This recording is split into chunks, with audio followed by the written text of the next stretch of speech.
Hey everyone, welcome to another review.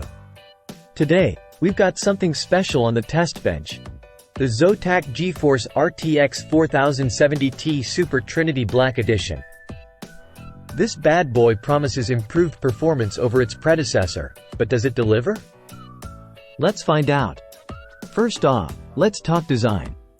The RTX 4070Ti Super levels up with some significant changes. Zotac's Trinity Black Edition features a sleek design with a large triple-fan thermal solution. It's got two large aluminum heatsinks and some snazzy RGB LEDs for that extra flair.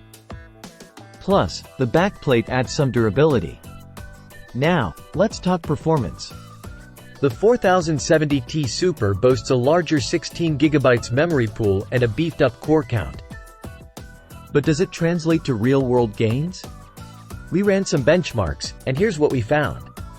The 4070Ti Super scored about 10% higher in 3D Mark compared to its predecessor. However, Furmark told a different story, with the new card generally trailing behind. When it comes to gaming, the 4070Ti Super performs admirably.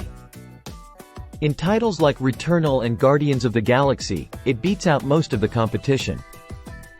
But, when it comes to legacy games and those without ray tracing support, the Radeon RX 7900 XT puts up a tough fight. Now, let's talk power and thermals.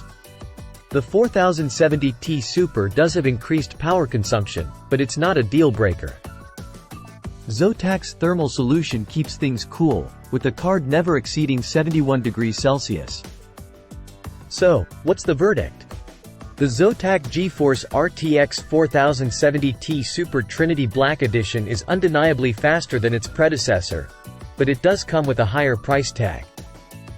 While it's a solid performer, the competition from AMD's Radeon RX 7900 XT, especially with its recent price cut, makes it a tough sell.